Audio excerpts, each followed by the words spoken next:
Greetings, fellow humans. I am Hugh. And I am Man. And together we are definitely not Two kobolds in a trench coat.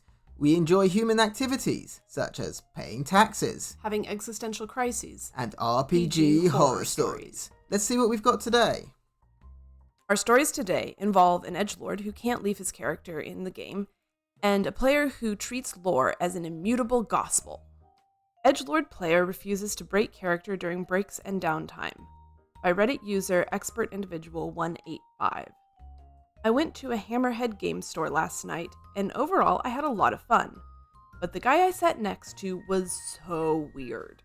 He played this dark elf wizard, which I'd usually be fine with, but it took it way too far. First, he didn't even meet a lot of the requirements. He didn't have a mini, and he had an evil character, but the DM was nice, so he let it slide. But then more red flags popped up.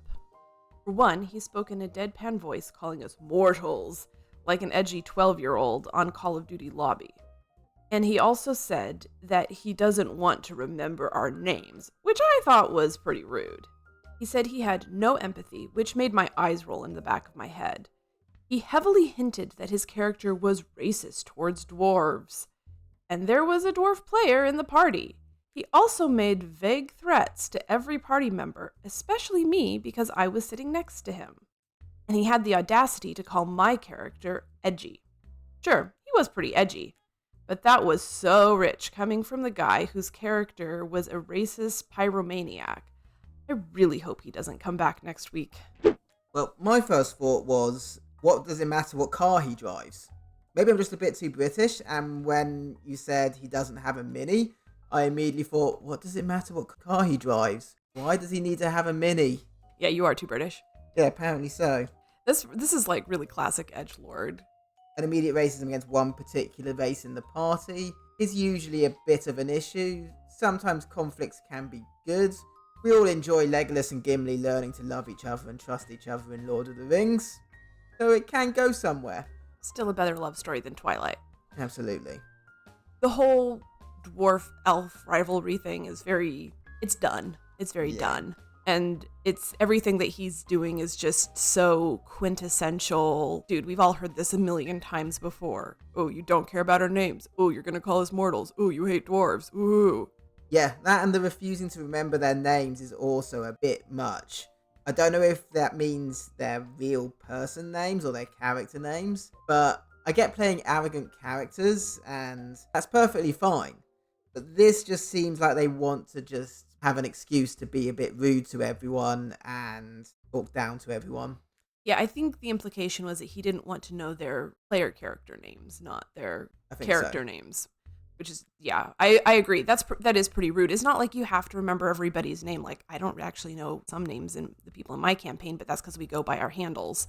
So when you're playing an in-person game, to just outright say that, yeah, mega rude. And for the record, don't buy a mini, by which I mean the car. They're not good. But do buy minis. Buy minis. Buy lots of minis. Support your local game store. Screw the law. I have the power of lore and memes on my side. By Chronically Crude. It is not an original or new idea to play a game where every character is from a different universe. I decided to do this with a semi-new group of players that I met at a game store, which I started to frequent every other weekend. I told my players that we were going to be using Mutants and Masterminds 3rd edition, and I gave everyone who was interested a list of established universes from which they were allowed to choose to create their original characters. I had quite an extensive list of 70 different universes, spanning video games, tabletop games, books, comics, and anime. My only real rule was that no more than 2 players could come from the same universe. I had 2 players come from the Warhammer 40k universe, and both of them were Imperium Space Marines. That sounds pretty crazy. I do love that as an idea for a campaign. Yeah, well, it helps all those people that like to base all their characters off of anime characters. So, yeah, you can directly pull a character with abilities and lore based from that universe, and it's not just be ripping off and copying. Yeah, it sounds like fun. It sounds wild. I don't know how you begin to game master that, but That sounds like a lot of lore to keep track of. That does. That sounds like an enormous headache. Like, one universe of lore is enough to keep track of, especially when it's as expansive as Dungeons and Dragons. Right. Dungeons and Dragons is expansive enough as it is. So you add 70 extra, especially with something like Warhammer, because Warhammer has its own extensive lore as well. Huge. I had 7 players and informed them that the prologue of the game would be done individually. This approach would help me teach each person how the system works on a one-to-one basis and introduce how their characters got into the situation. The player in question, whom we will name Hootie, was one of the Warhammer 40k players. Now, I enjoy Warhammer 40k, and I understand much of the nuances, complications, and multifaceted issues that occur within the lore. I do not consider myself an expert on the subject because I know that certain things elude me. If I were running a game set in the world of Warhammer 40k, I would adhere more closely to the lore of the universe than I did. That's a really good idea, actually, doing the one-on-one sessions when you're having so many characters from different universes. For the DM as well as the players. The DM then can hone in their knowledge of each universe and make sure that their knowledge of each universe is sufficient and acceptable to the player, as well as the player can then be taught and integrated into the world that they are playing into. What will work from the universe and what won't, and how it will transition. Yeah, good job on that. And that's the thing, is you don't have to know all the lore necessarily. No, if you're pulling just characters from it, you don't need to know exactly how that universe works, just how that character will integrate into the world you're creating. Throughout the game, whenever I messed up something important about the Warhammer 40k universe, Hootie would correct me. Sometimes I would say thank you, and other times I would subtly hint that I was changing certain things due to the situation that the players were in, and it became an annoyance for the other players. I had told him that some of the other players had asked him to stop doing that because it ruins the surprise for them, trying to figure out if something is as it should be or if something is off due to the situation. He took that a little hard, but understood where the other players were coming from and promised to behave himself. I also asked him to refrain from constantly quoting his favourite memes, as some of the other players started to think it was monotonous for a character that had a lot of work put into it otherwise. The memes he quoted were the most relatively niche ones. "Through the rules, I have money," and "I have the power of God and anime on my side." He would paraphrase them to fit the Warhammer 40k universe, but he did this multiple times a session for 8 sessions. And we would play for 6 to 8 hours at a time. He agreed to tone it down. Yeah, that's a lot. I mean, I do wonder if it had been clear that, hey, we're pulling from these universes, but I may change certain lore things to fit our game. If that was discussed, because it almost sounds like the player wasn't clear on that. It sounds to me like the player is assuming, given how fastidious the game master is, I'm pretty sure he would have made that clear. They are really coming across as someone who knows what they're doing and would be very thorough in their setup. That was just one question that sort of floated through my mind as we were reading that. Otherwise, I get when you really care about something that you want it to be a certain way. That's fine. And I think that so far it's being handled okay. Yeah, was he being annoying? For sure. Did they say something to him and tell him, hey, this is kind of annoying everybody? Yeah. And he said, sure, I'll calm down. I mean, something tells me that's not going to happen, but so far, we're definitely handling it textbook. And we all enjoy a meme, but make sure it fits the character and it's not dominating what you say and do. Yeah, please don't quote memes all the time. When it's the right moment and everybody knows the reference, or some people know the reference, and not just your character. After 2 years worth of sessions, the campaign was finally coming to a close, and it was time for the epilogues. I wanted to do something special for each character, as logically, all of these characters would have changed both morally, emotionally, and sometimes even mentally. In private, I asked them what elements they wanted to incorporate within their epilogue that would make sense for the character and reflect their progression throughout the course of the campaign. I told them that I was going to be incorporating some of my own elements within the epilogues. They all agreed to this, and none of them mentioned or even looked like they had a problem with me doing that. 2 of them even expressed that it was only fair for me to incorporate some elements into their epilogues, since they had a lot of say in it. The epilogues would be when we actually got a chance to play them out. The other Warhammer 40k player, let's call him Throne, said that he had spoken to Hootie and they both agreed they would like an individual epilogue as well as an epilogue that is for both of them, since they were the only players that came from the same universe. I agreed under the condition that I would start with the joint epilogue at the beginning and then split them off.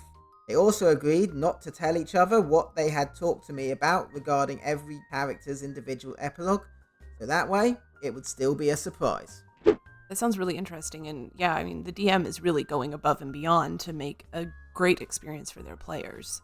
So far, this is less of a horror story and more a shining example of how to run a good game and how to be extremely thorough as a game master. Yeah, pay attention, guys.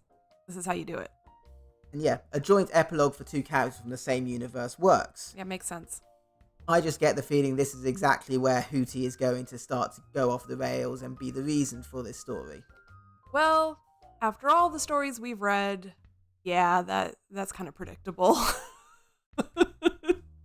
I decided for the sake of fairness to draw every player's name out of a hat to determine who would go and what order when I reached the epilogue, while treating both Fawn and Hootie as one.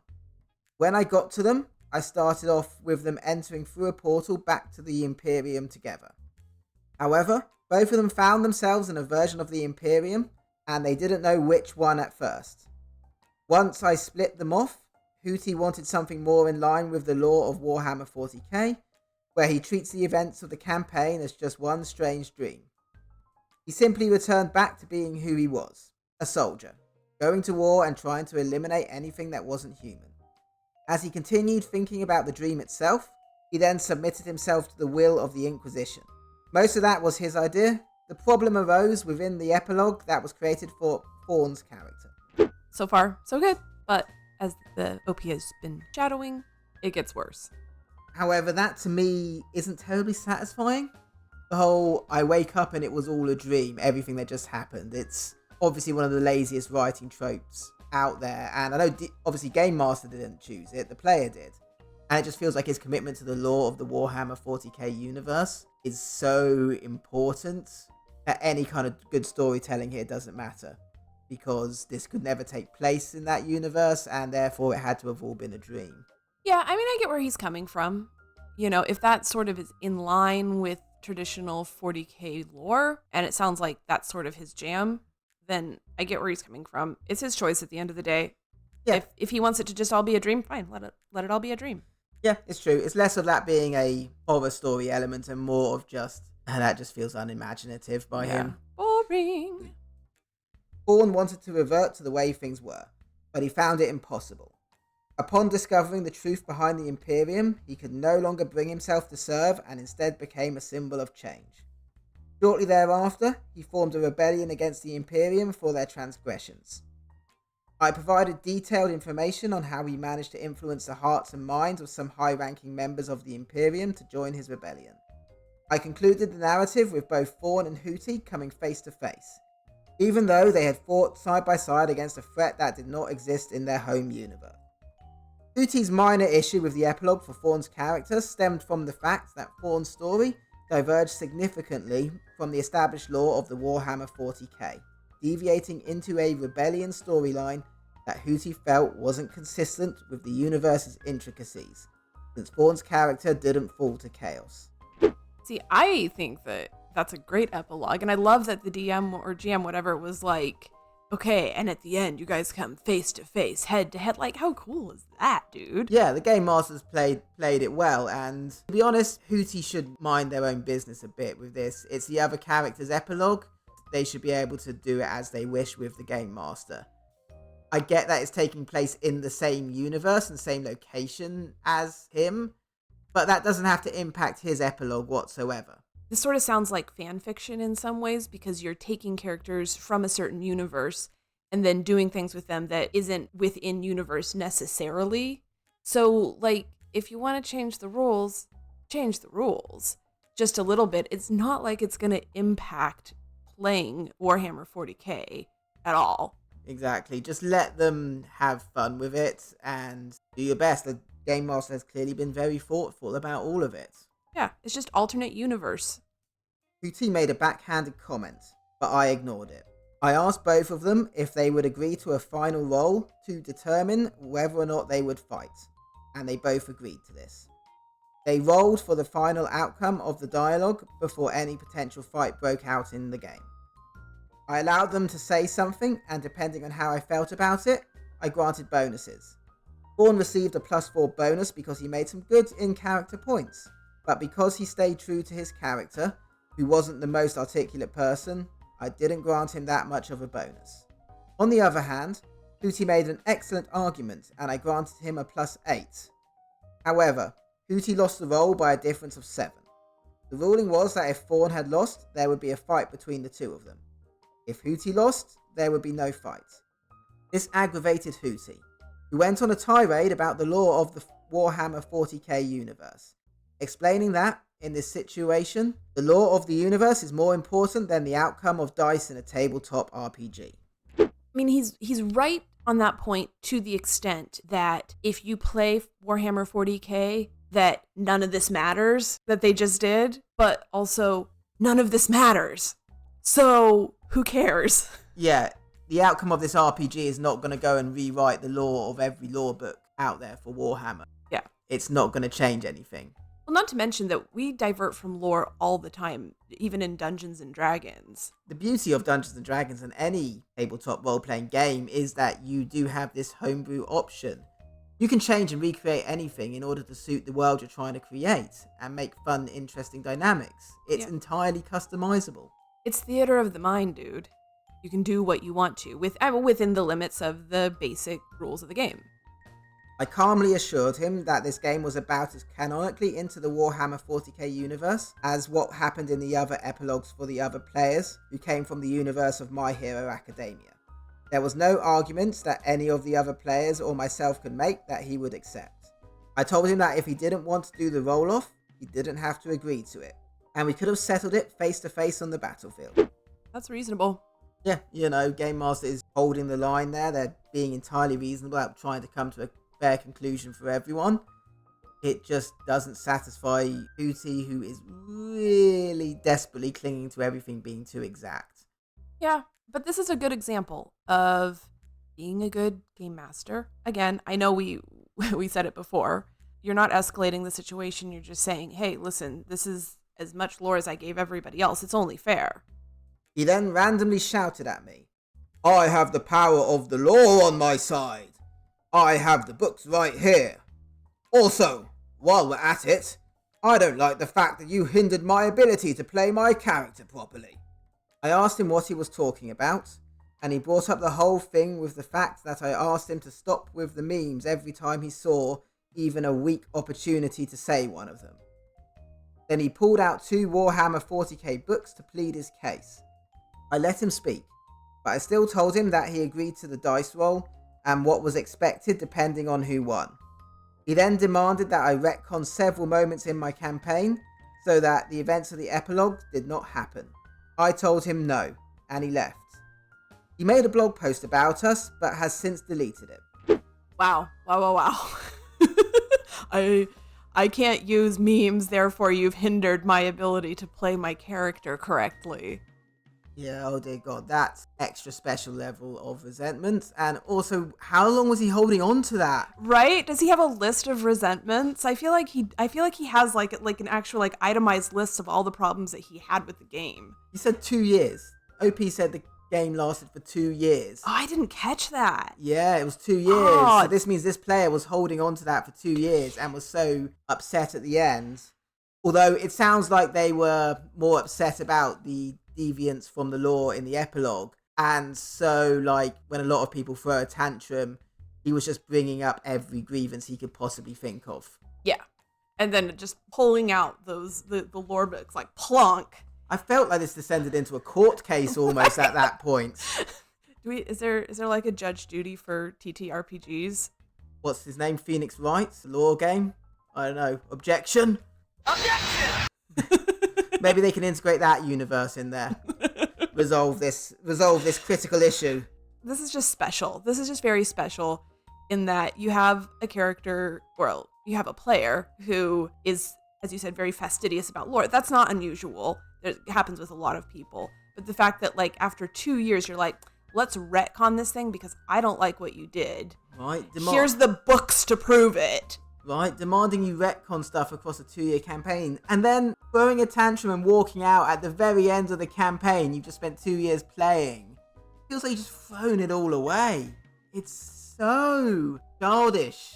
Yeah, like I said before, it doesn't matter. So what if it deviates from the lore?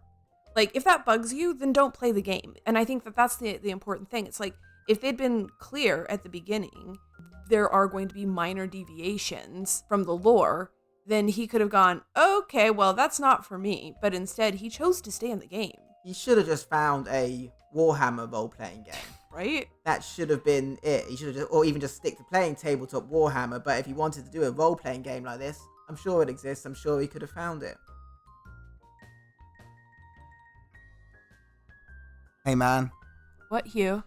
Why do paladins require 8 hours of rest to regain spells when wizards only need 4? Why? Because they need a good night's sleep. And with that, we have definitely not been Two kobolds in a trench coat. Be sure to like, comment, subscribe, and make the necessary sacrifices to Tiamat. We'll see you next time.